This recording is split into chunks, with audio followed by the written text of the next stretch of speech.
friends, welcome to Aadhish Samayal. இன்னைக்கு நம்ம பார்க்க போறது green peas masala தான். எப்பவுமே நம்ம சப்பாத்தி, பூரி, பரோட்டா எல்லாத்துக்குமே ஒரே மாதிரியான குருமா வச்சு சாப்பிடுறதுக்கு பதிலா இந்த மாதிரி பச்சை பட்டாணி வச்சு செஞ்சு சாப்பிடும்போது ரொம்ப டேஸ்டும் டிஃப்ரெண்டா டேஸ்டியாவும் இருக்கும். ரொம்ப ஹெல்த்தியானதும் கூட. இப்போ எப்படி செய்யறதுன்னு பார்க்கலாம் வாங்க. வீடியோக்குள்ள போகலாம்.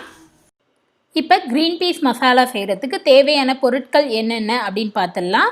இன்றைக்கி நான் காஞ்ச பட்டாணி வச்சு தான் செய்ய போகிறேன். இதை 8 மணி நேரம் முன்னாடியே நான் ஊற வச்சு எடுத்து வச்சுருக்கேன். இதுவே நீங்கள் பச்சை பட்டாணி செய்கிறீங்கன்னா அப்படியே சேர்த்துக்கலாம். ஆனால் காஞ்ச பட்டாணி இருந்தால் ஊற வச்சு வேக வச்சு தான் நம்ம செய்ய முடியும். அப்போ தான் நல்லாயிருக்கும். அடுத்தது 2 மீடியம் சைஸ் தக்காளி எடுத்திருக்கேன். அதோட 2 மீடியம் சைஸ் வெங்காயம், கொஞ்சம் கருவேப்பிலை, 3 பச்சை மிளகாய், ஒரு துண்டு இஞ்சி, ஒரு 10 பல்லு பூண்டு, ஒரு 7லேருந்து 8 முந்திரி, 1 ஸ்பூன் ஜீரகம், 1/4 ஸ்பூன் மஞ்சள் தூள், 1 ஸ்பூன் தனியாத்தூள், காரத்துக்கு தேவையான அளவு மிளகாய்த்தூள், நான் 2 ஸ்பூன் எடுத்திருக்கேன், தேவையான அளவு உப்பு. அவ்வளோதாங்க. இப்போ எப்படி செய்கிறதுன்னு பார்த்துடலாம். இப்போ பச்சை பட்டாணியை ஃபஸ்ட்டு வேக வச்சிடுறதுலாம். நான் ஒரு குக்கர் எடுத்திருக்கேன். நம்ம ஊற வச்சு எடுத்து வச்ச பச்சை பட்டாணியை சேர்த்துக்கலாம்.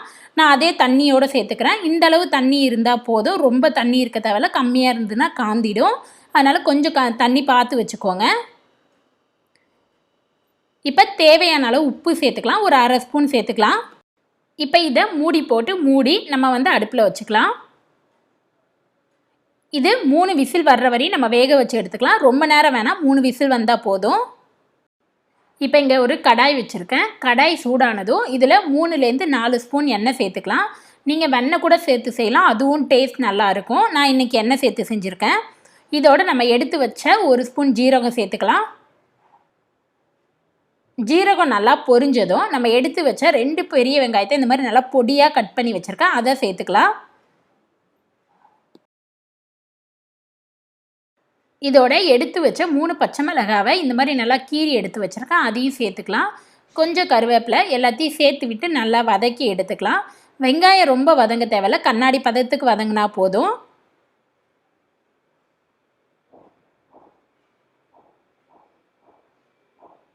இப்போ வெங்காயம் நல்லா வதங்கிடுச்சு. இதோட எடுத்து வச்ச இஞ்சி பூண்டு இந்த மாதிரி நல்லா இடித்து எடுத்து வச்சுருக்கேன், அதையும் சேர்த்துக்கலாம். நீங்கள் ஃப்ரெஷ்ஷாக இஞ்சி பூண்டு சேர்க்கும்போது டேஸ்ட் நல்லாயிருக்கும். நீங்கள் பேஸ்ட்டு கூட சேர்த்துக்கலாம். இதையும் சேர்த்து விட்டு பச்சை வாசனை போகிற வரையும் வதக்கி எடுத்துக்கலாம். வெங்காயம் வதங்குற கேப்பில் நம்ம தக்காளி பியூரே ரெடி பண்ணிடலாம். நான் ஒரு மிக்சர் ஜாரில் நம்ம எடுத்து வச்ச 2 தக்காளியை இந்த மாதிரி ரஃப்பாக கட் பண்ணி சேர்த்துக்கிட்டேன். இதோட எடுத்து வச்ச ஒரு 7-8 முந்திரியை சேர்த்து இதை நல்லா ஒரு ஃபைன் பேஸ்ட்டாக அரைச்சி எடுத்துக்கலாம். தண்ணி ஊற்றக்கூடாது எதுவும். பாருங்கள், இப்போ நல்லா அரைச்சி எடுத்தாச்சு. இந்த அளவுக்கு அரைச்சி எடுத்துக்கிட்டால் போதும். இப்போ வெங்காயம் நல்லா வதங்கிடுச்சு. இப்போ நம்ம ரெடி பண்ணி வச்ச தக்காளி பியூரேவை சேர்த்துக்கலாம்.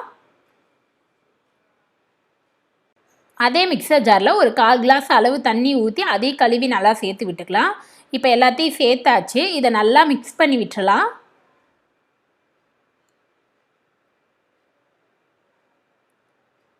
இப்போ நல்லா மிக்ஸ் பண்ணியாச்சு. இதை ஒரு மூடி போட்டு மூடி மீடியம் ஃப்ளேமில் வச்சு தக்காளி பச்சை வாசனை போகிற வரையும் நம்ம குக் பண்ணி எடுத்துக்கலாம்.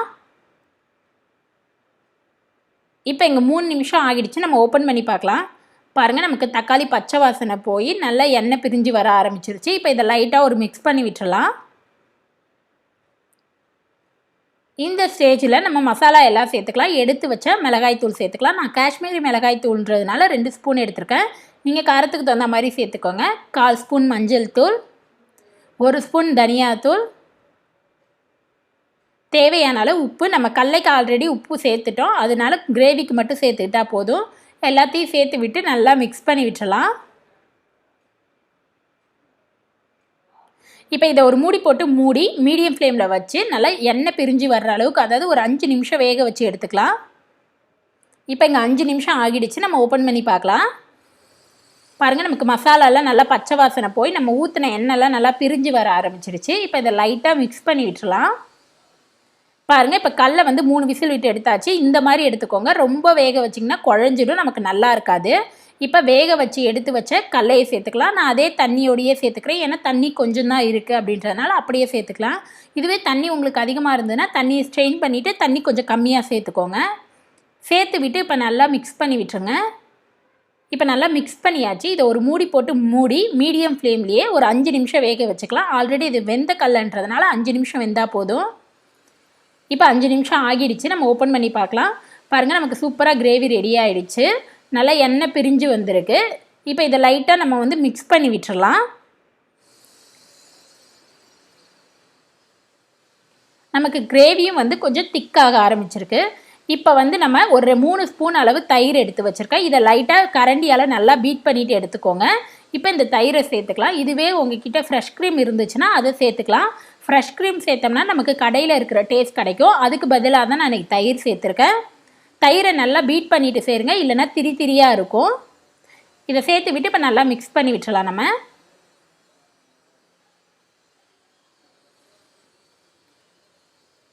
இப்போ இங்கே நல்லா மிக்ஸ் பண்ணியாச்சு. இதை மூடி போட்டு மூடி மீடியம் ஃப்ளேமில் 1 நிமிஷம் கொதிக்க வச்சுக்கலாம். ரொம்ப நேரம் கொதிக்க தேவையில்ல, தயிர் சேர்த்துருக்கோம் இல்லையா. இப்போ இங்கே 1 நிமிஷம் ஆகிடுச்சு. நம்ம வந்து ஓப்பன் பண்ணி பார்க்கலாம். அவ்வளோதான், நம்மளோட க்ரீன் பீஸ் மசாலா சூப்பராக ரெடி ஆகிடுச்சு. நல்லா ஊற்றின எல்லாம் நல்லா பிரிஞ்சு நல்லா திக்கான கன்சிஸ்டன்சியில் இருக்குது. அவ்வளோதான் ஃப்ரெண்ட்ஸ், நம்மளோட க்ரீன் பீஸ் மசாலா சூப்பராக ரெடி ஆகிடுச்சு. இது செய்கிறதுக்கு நம்ம 15லேருந்து 20 நிமிஷம் தான் டைம் ஆகும்.